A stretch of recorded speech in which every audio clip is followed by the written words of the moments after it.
the tool doesn't really matter in this. This is something I have had to learn over 3 or 4 years of actually working, volunteering out at the home place. I am one of their regular volunteers.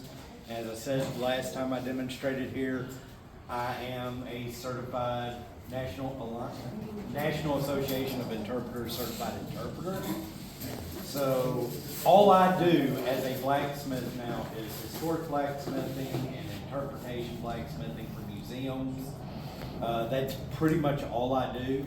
Part of that actually ends up to where I will spend a month to 3 months looking at old historic documents and reading them, and then having to teach myself how to make these things. One of those tools that I just taught myself how to do in the last month from reading about them is this. This is called a standard rule. If you watch Rob and some of our other blacksmiths, you will watch them actually pull out an old carpenter rule and hook that on a piece of metal. Blacksmiths have always used those kinds of tools, but this one is a little bit more historically correct, mainly because it is made out of good, heavy stock, and it will keep the measurement a little bit longer and better than tearing up a perfectly good framing square.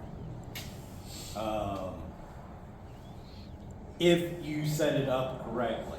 I'm going to pass this one around because while I'm doing this demonstration, this is the tool that what I'm making today is based off of. When I make something for a museum, I will start with trying to reproduce the historic tool.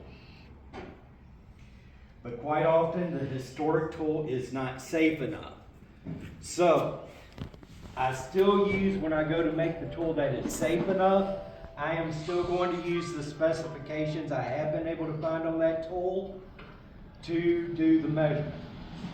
The specification is, thickness is hefty enough to, once finished, resist bending, breaking, or changing its shape by accident in a blacksmith or tradesman's workshop. That is the first specification. I have found a 1/2 inch is good enough stock. The second specification, which is why this would not be the same if y'all made this and did it the way I do it, is it is the blacksmith's cubit that is making it. If you want to know what that measurement is, tip of your middle finger to the end or tip of your elbow. Outside of that, you then have to have some kind of a standard to then put your tick marks into that standard that's been passed around. First thing I'm going to do is I'm going to stick this steel in to make this, and I am going to start with a basic upset of this 1/2 inch steel. What do you use to make a tick marks on there? Cold chisel. I'm talking about a reference. I'll get to that later, but I will literally just use a standard ruler to do it. There are blacksmiths who still make these tools. And they still make the tools to make these tools. There's only a handful of them in any given country. The ones I have been able to find, they work for the National Institute of Standards and Technology. In order to actually make one of these tools officially and it not be a reproduction, you have to go through their training and their security clearances, and I just don't want to go through that.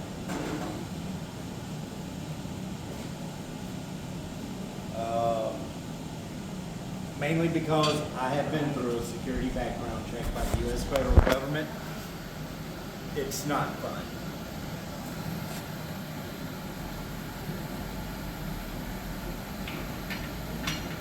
This being half-inch thick, it's going to take a few minutes for my material to start to get hot enough. I do recommend, if you're going to try to do this, especially to the historic piece and not the exhibit and demonstration piece size I'm doing today, I always recommend making this in a charcoal forge.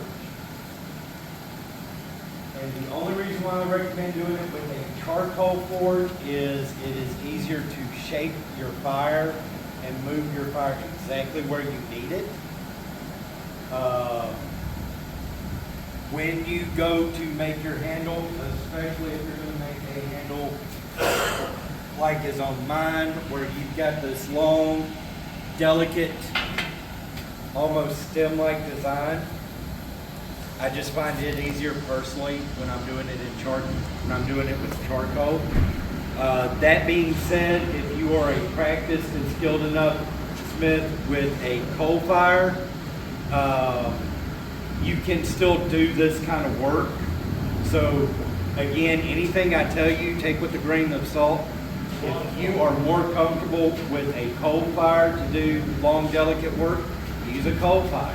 Not just 1 grain of salt, maybe like a whole tablespoon. Or of that. Those of us who end up having to use charcoal a lot, we get to the point where we really don't like coal fires. And most of that is Blasphemy. you can call it what you want, but coal didn't really take off until the late 1800s in America. In America. And it didn't really take off in Europe until almost the 1800s. Mid-1800s. Let's do it for us. From what I've read, most blacksmith shops have always used charcoal. Even in Europe, mainly because of the transportation cost of coal. It's cheaper to find a tree and turn it into charcoal.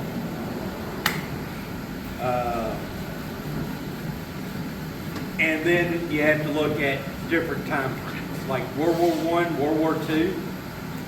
In Europe, in England, blacksmiths switched back to charcoal because the coal was reserved for the war effort.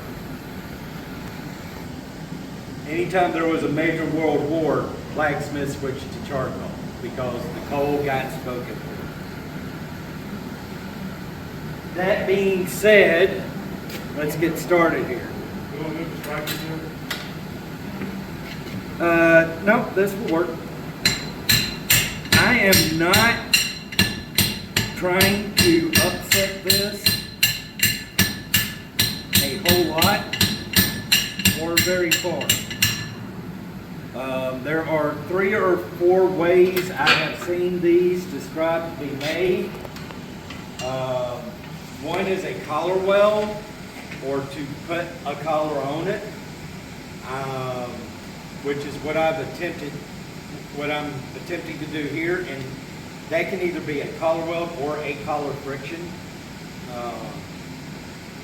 There's not a lot of specifics because, again, back when any of this stuff was written down, it was however the master trained the person did this.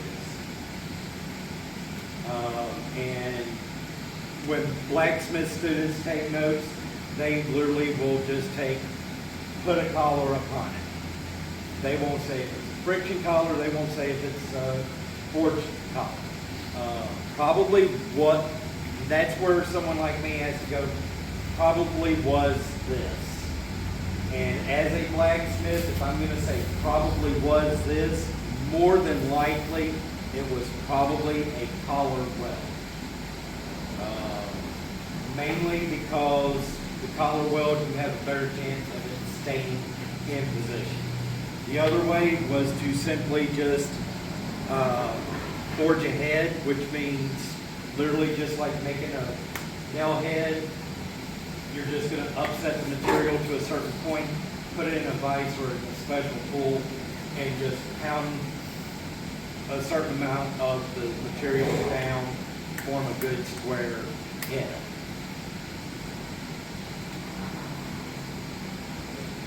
I'm going to be going for a friction collar today, which starts with the upsetting process and basically ends with this right here. Pass that around. Yes.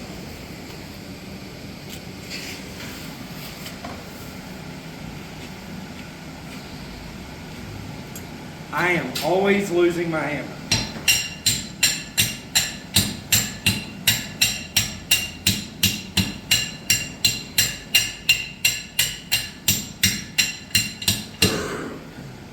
Basically, I am trying to get this to where it is the same extra thickness off of that ½ inch as the material I'm going to be using, and this is, I think, about 3/8 flat stock. I had the exact measurements on it somewhere, but I think they got burnt off. Oops. All of the material I'm using, by the way, you can get it at Tractor Supply. So this is not an expensive project to make if you want to make one. It just gets tedious at one point.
I do try to keep this as square as possible as I'm going along, and keep my material as straight as possible.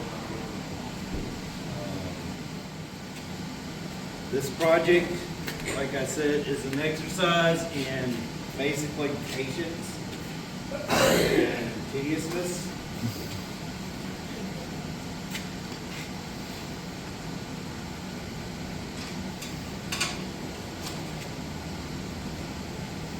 Because you are working with trying to change something that is imprecise into something that you can use to get consistent and hopefully precise enough measurements. The one I passed around earlier, the one I use, it is actually considered precise enough. It doesn't meet the NIST standards. It's off by, it's half over what they require, but most people would not notice 1/64 of an inch off. I would notice that with Blacksmith.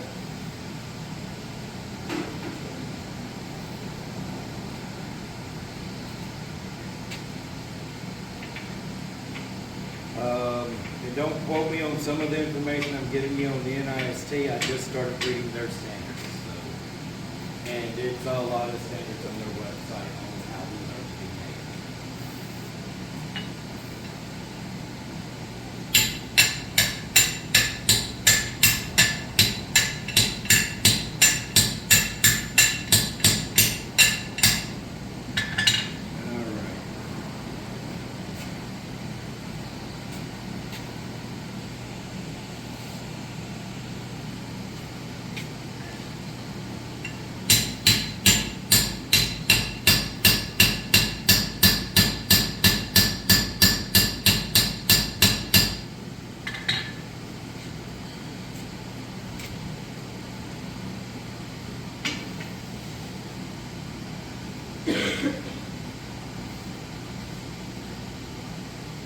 As an interpreter, if I'm talking about a tool, you'll notice how I keep saying, I just started researching on this, I researched enough to learn how to make the tool first, and then how the tool historically is made and everything else. I literally just started working on that. I won't do an exhibit on exactly what these are until sometime next year, next season, or the season after. So that's why I said, you can check your information, and if you find out I'm wrong about something, please tell me, because you're helping my research. Please tell Dr. I love being told I'm wrong.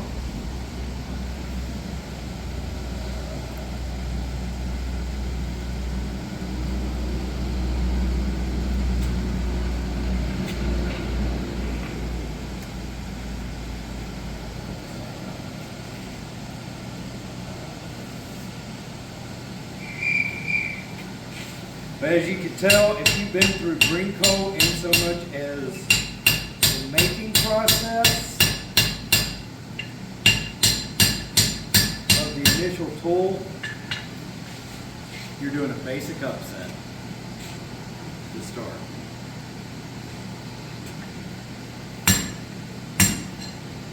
But again, the main difference is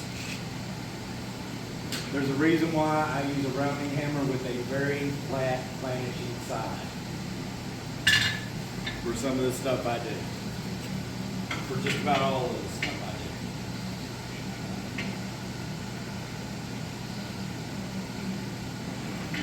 Let's check.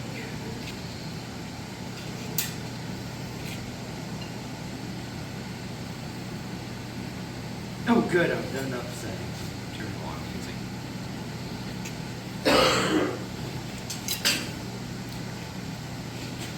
Basically, whatever your collar material is, whether you're doing a friction collar or you're going to friction weld it, you want it to be the same width as whatever you choose to make that collar with.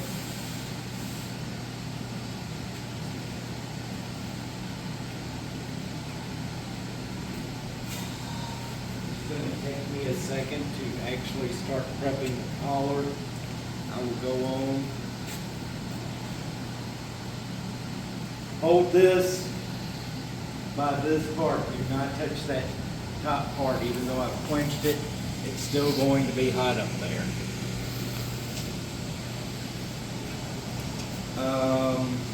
Where's the hot cut? Get off this. What? The hot cut?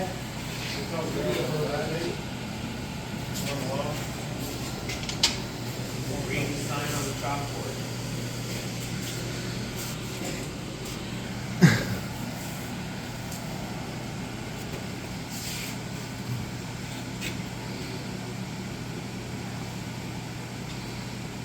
This is by far the most tedious part of it, is actually making this collar and getting it tight enough to hold. You'll notice there is one I have not passed around, mainly because I did not take the time to be tedious with it. I got a little rushed at the home place. Because it was nearing the end of the exhibit and I just wanted to get that collar done. And I broke my own rule that some of the people who have been through the blacksmithing, through the green coal class when I've helped teach it. And I am the guy who always tells you take your time. And I didn't. And I can now give you an example of why I tell you.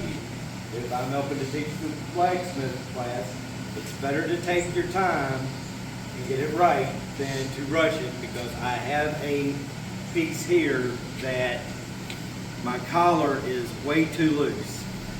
I am not taking this scarf down very much.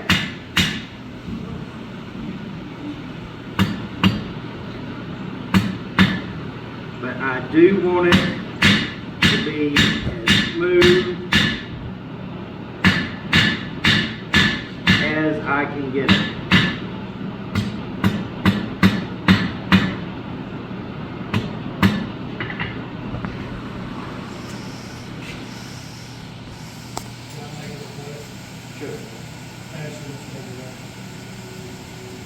Gladly.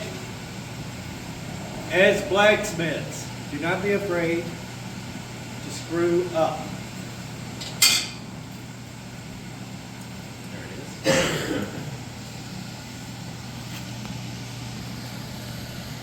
I have learned more trying and screwing up as a blacksmith than I have ever learned under the tutelage of Rob and some of the fine teachers we bring in. I really have.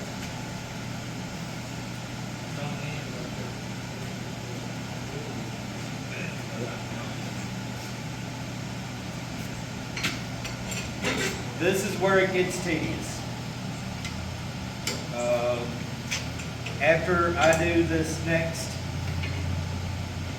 beat on this, I have to start bending it.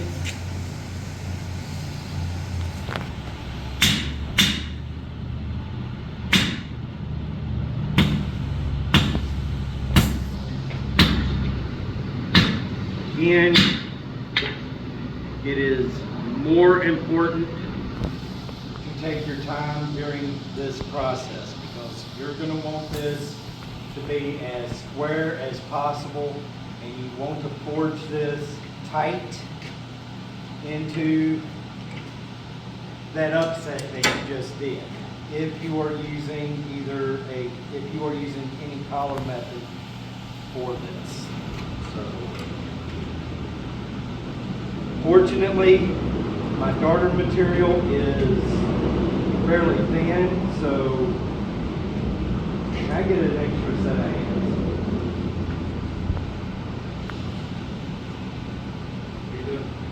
I just need someone to tighten this down.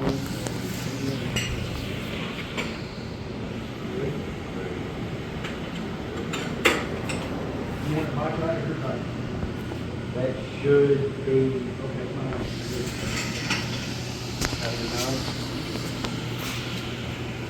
because this is only 3/8 of an inch thick. I could do this with the fire weld, but with fire, but odds are at a black heat, this is still cold enough. Shoot. Tell us about it. Tell us what you did wrong. What I've done wrong, fortunately, I can actually adjust this. It's just going to be a little bit more interesting for me to do that. I'm going to show you what I did wrong when I pull it out. If you could see it from my angle, you would know what you did wrong.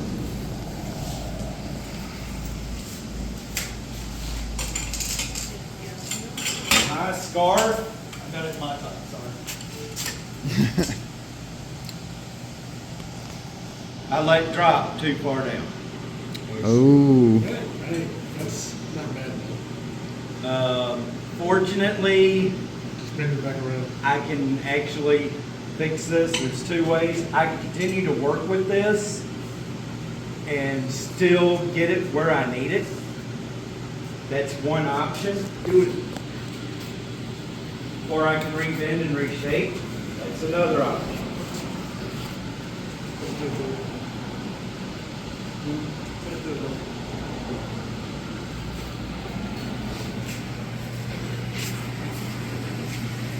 Either way, now I do have to be very careful with this material because I have a very thin side on very thin material.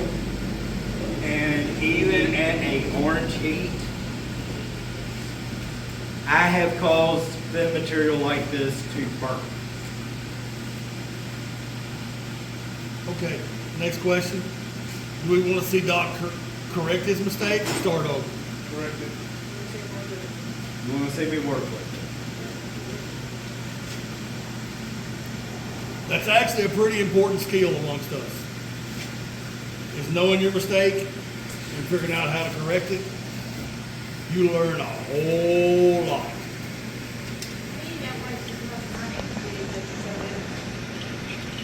I need my hammer. Hammer's right. Basically, I am going to use the same technique as a drop hammer. Yeah, because I'm going to use my all.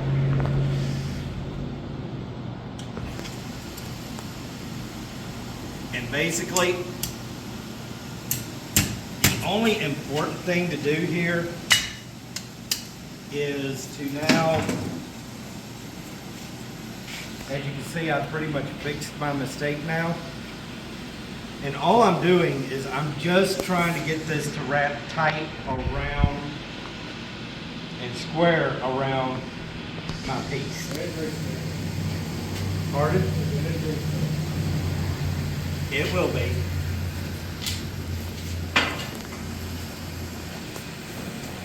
Whatever you do, if it gets out of hand where you have to hand it off, make sure the blacksmith you hand it off to can actually isn't blind as a bat. There is a blacksmith up at the farm, wonderful blacksmith, does great work. I don't know how he does it. His name's Wes. Trying to get him down here so he can go through the TRABA course, but he is so blind he can't drive at night. Someone has to drive him. Great, but like I said, great guy, great blacksmith, especially when it comes to historic blacksmithing.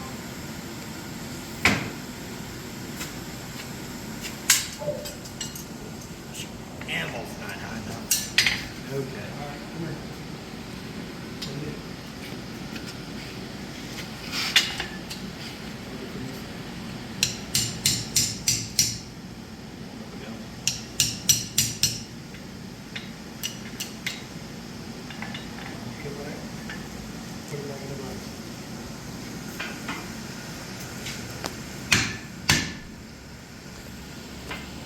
The loosest hammer on that? This really is the most tedious part of doing this. Because whether you're doing it to where it's a friction hold or you're doing a collar weld, because everything I've read I've watched online on collar welds, which is what I was trying to use this to teach myself collar welding, is the collar weld is probably one of the most tedious welds you do as a blacksmith.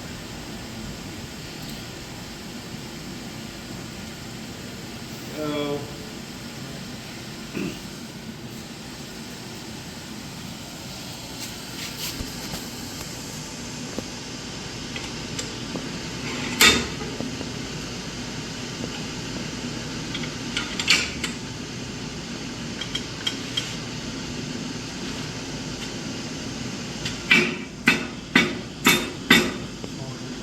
yep.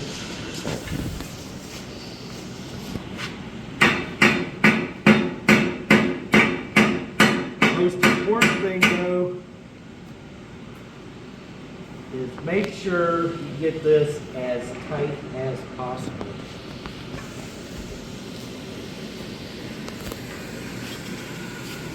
Now that I've got that scar over, fix this, all I have to do now, Move it in closer. So you don't bend the whole piece. There you go.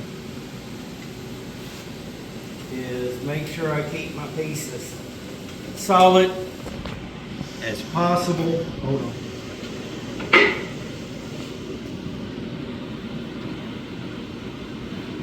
Because I don't want to distort it, I just want it to shape to my steel. I'm going to use my planishing file. And this is where it's a matter of very delicate.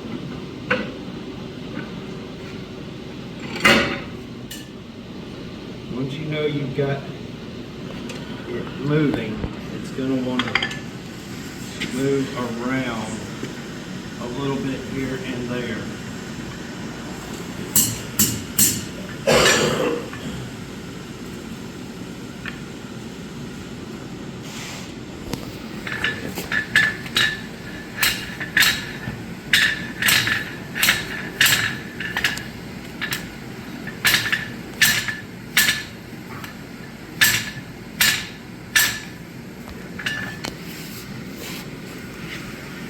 once I make this last bend here,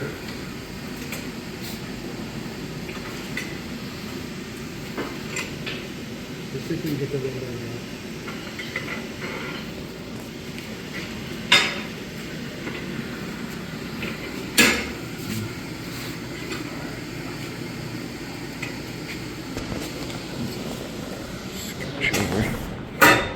out. Okay.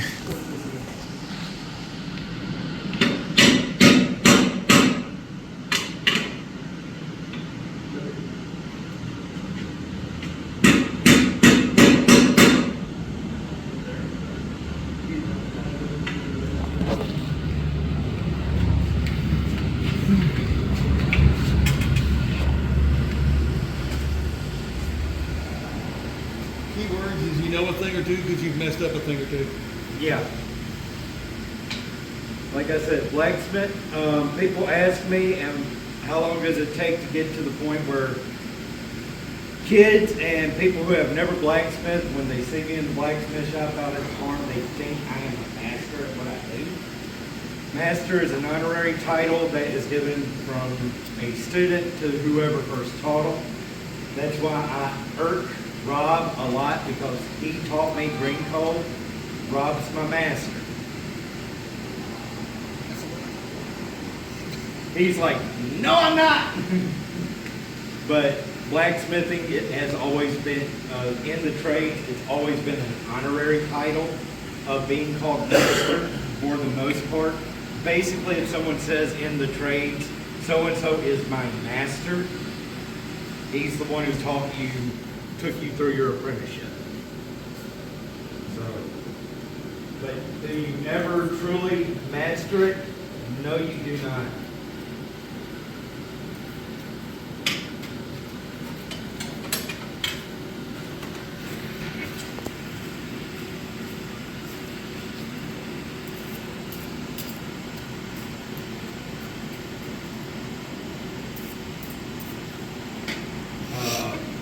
And this is why I say when you're making these, you may want to consider using coal, because honestly, when you're trying to do a fiddly adjustment like we're trying to do now, a soaked red heat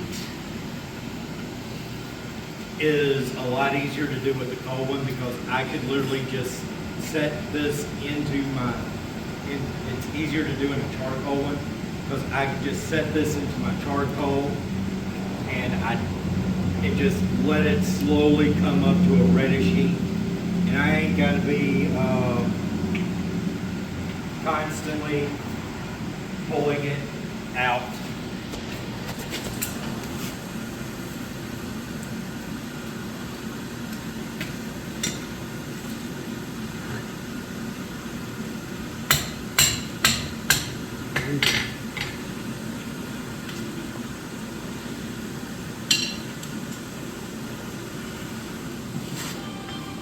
By the way, some tools, it's easier to, and I need it flipped over your side-ish. Hang it off the other side of the hand. I'm not understanding the English.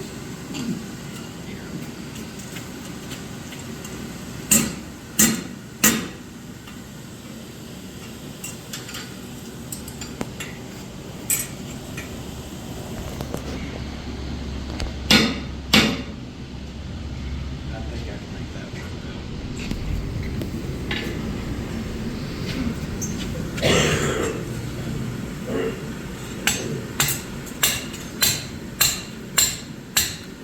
Yeah, work.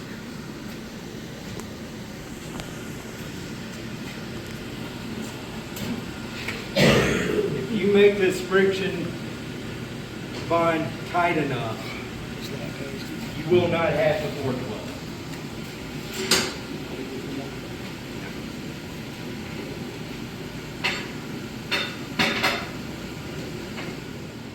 Fortunately, I have more experienced blacksmiths helping me out here to help me out today, because when I was doing these collars out at the home place, I was literally having to manipulate this material in and out of the vise by myself.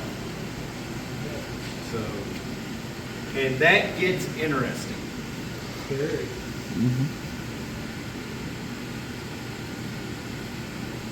It's times like those that I feel like I need to be like stitch off the little stitch and just have like 4 arms. But I never have enough hands to hold everything. That's one of my logos. Your and vice becomes your friend. Goro or Machamp or And I will spend more time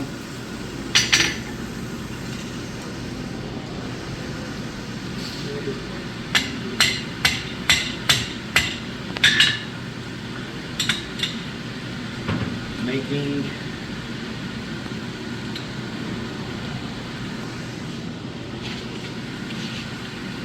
sure this is straight, because once I start closing this end up, I'm done. I cannot fix any of these mistakes from that point. So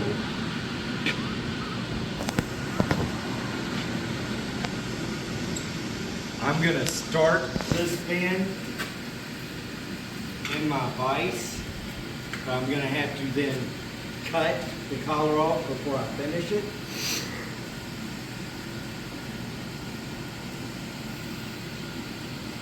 Side.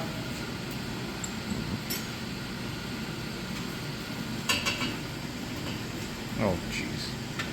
Why don't you pre-cut the collars?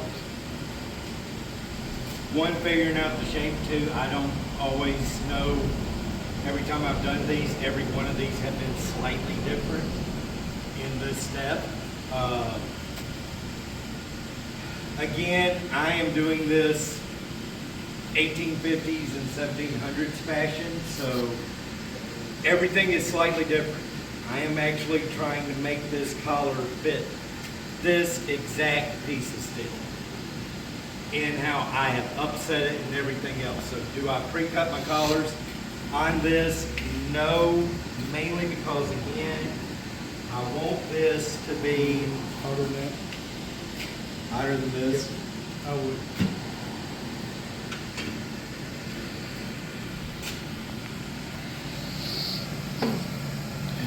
As I need this to be a good tight fit when I'm done, period. If it's not a good tight fit, then I have to do a whole lot more fiddling. And the more you fiddle with this particular joint, the looser it's going, the harder it is to keep it tight.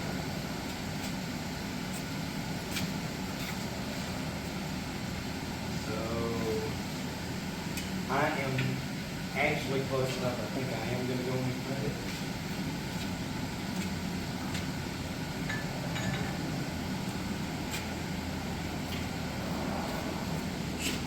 Oh god.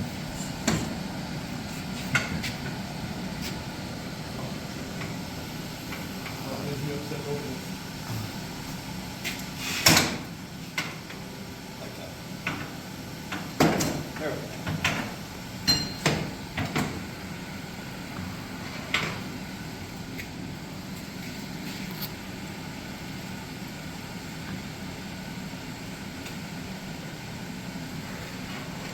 Just for my own sanity, Which one's y'all's? Wolf y'all?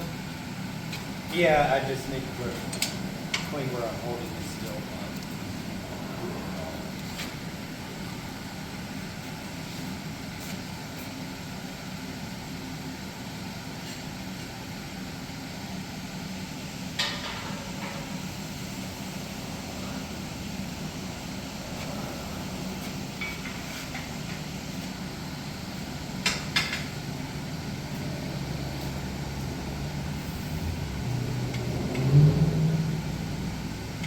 Cutting thin material, you want to cut as quickly as you can.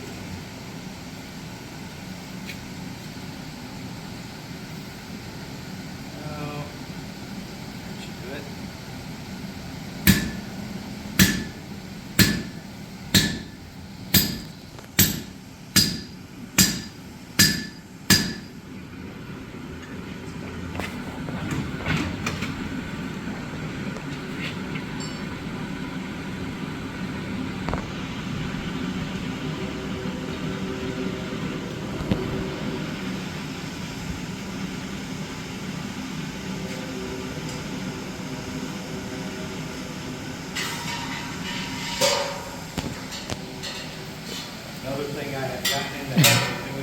I'm through with material, I try to go on and punch it down.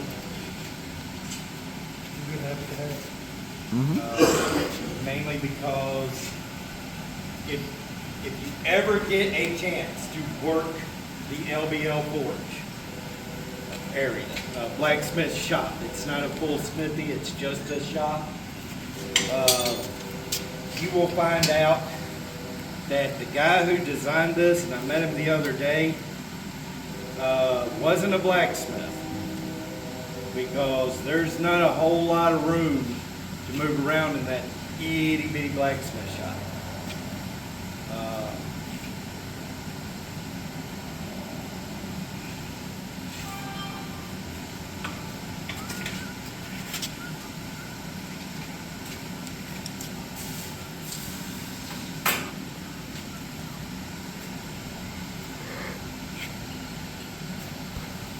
And when there's not a whole lot of room to move in a blacksmith shop,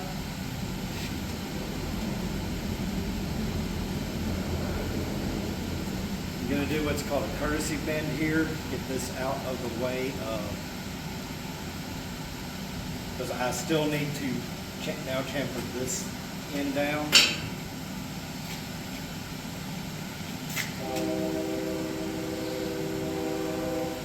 When you work in that itty bitty shop, if you have any hot metal right next to you, and I am usually working in a space this is actually comfortable in comparison. I have burned myself when I first started blacksmithing there in that shop. I burned myself more often in that shop than anywhere else I've done it, because it's just really tight, close quarters. Especially once you take your forge, your bellows, anvil, and then the actual leg vices just past the anvil, because they turn the chicken coop into the blacksmith shop. So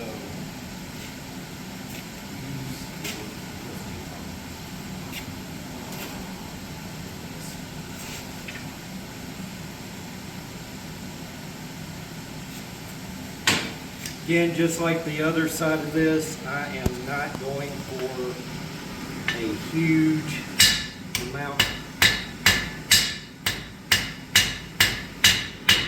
change here. Just want to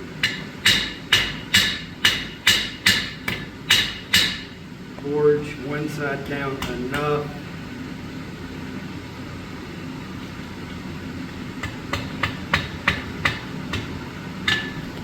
where when I make this final bend on it, it's going to close up better.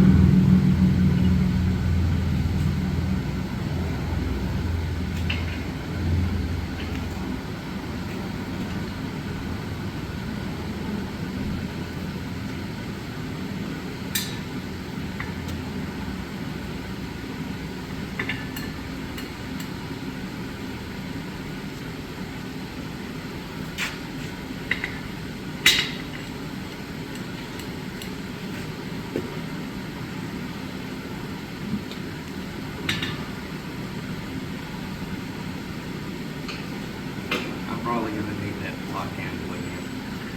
It's right there.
Like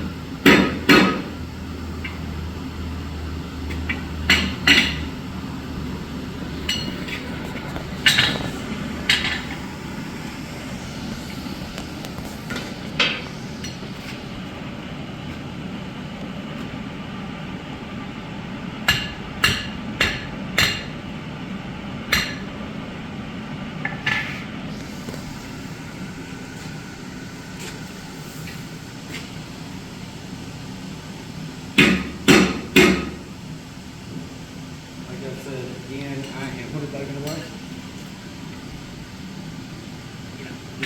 I should be able to put this back in the vise and just finish it all the way.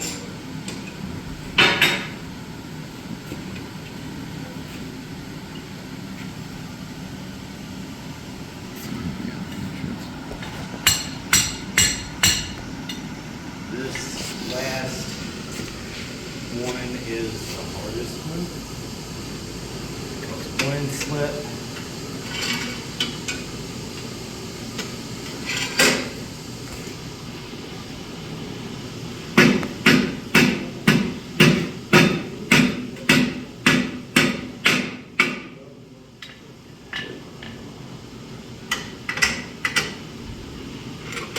And I cut this piece too short, but it'll still get the job done. Fortunately. I am not the Lord God Almighty.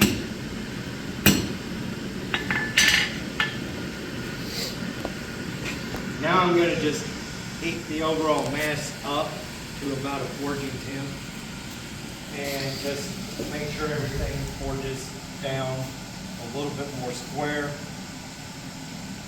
And then all I gotta do is, I can stop it here, but I am gonna do a bit of a handle. I'm gonna be using a diamond forge. Now normally when you're forging on the diamond and doing something where you're forging on the diamond, it creates this nice beautiful bulge that you wanna keep in the piece. But in this case, what I'm going to do is save as much material when I get done with this as possible.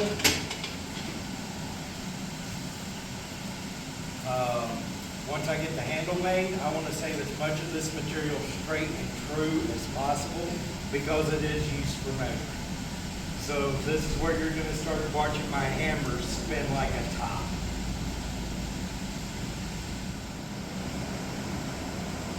For this part, I am going for a yellow heat.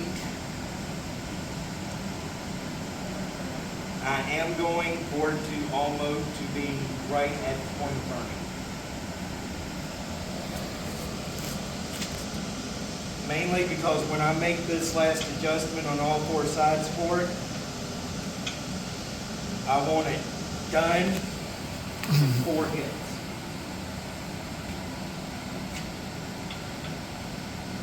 Like I said, I am doing something where now I do not want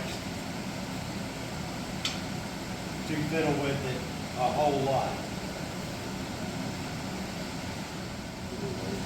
There we go.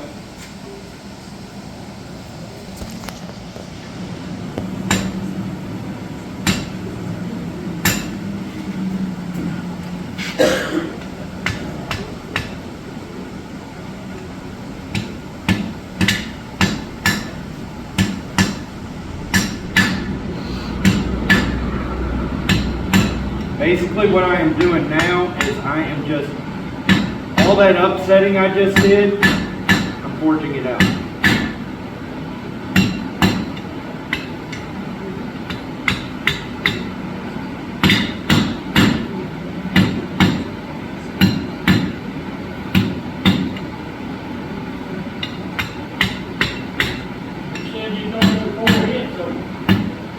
I'm just finishing it down now. It's set, it's set enough. I said, I'm going to try to do this in 4 hits. Because the less I fiddle with this, the better it is. I didn't do it in 4 hits, so I had to fiddle. But I am pretty confident that this is going to do the job I need.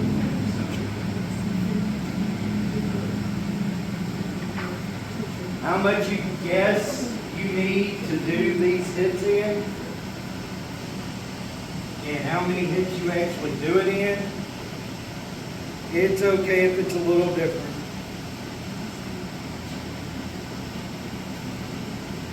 I'm going to pass this around one more time.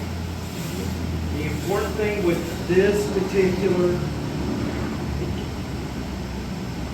hit is if you hold it out, start to spin it around, which is what caused this other one to not be right, is you do not want to have, you do not want to see any light in this.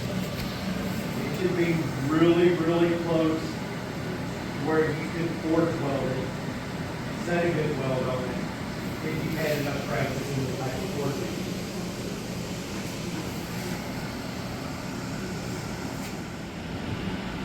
Also, if you've done it right at the blacksmith is confident enough in your work to actually turn it where they can look at it like you just did, you've got it right.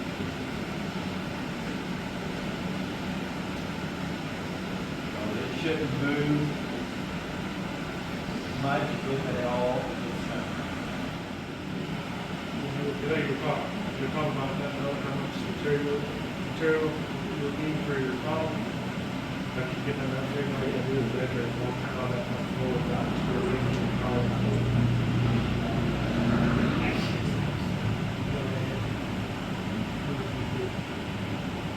You're talking to a guy who does blacksmith in there at a time when they didn't have those things formulas figured out. So I just Yeah, they did. Da Vinci figured those things out long before.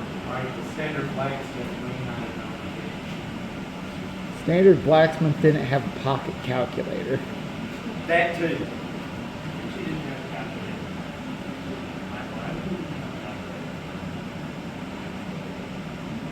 They had an abacus.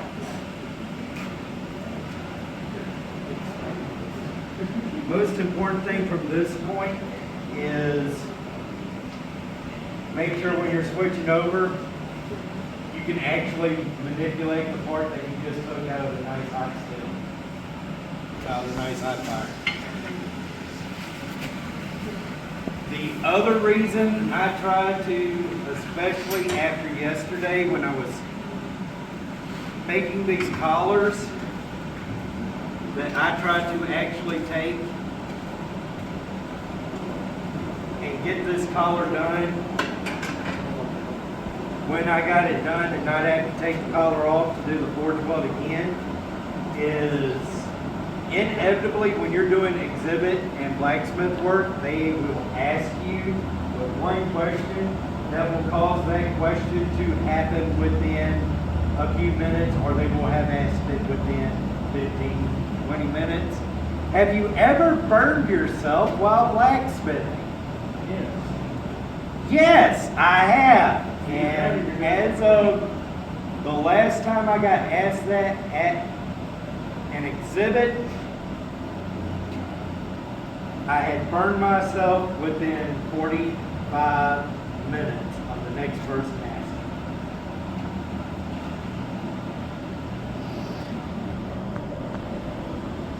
The more important question is, have you ever burned anyone else? No. Have you There ever are been several- burned by someone else? Yes.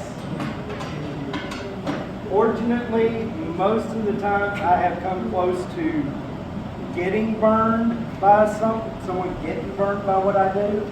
There are safety protocols that I follow. We follow them here at TRABA. It's why we do recommend, if you can, get with the people who have gone through the Abana course here and have them train you before you do demonstration stuff, and go through the courses to do it safely. Whenever I blacksmith at a museum, I will not do forge welds unless I am using a charcoal forge and I am going to forge weld and not use flux. That is the easiest way to burn somebody at a demonstration is using flux. So unless you know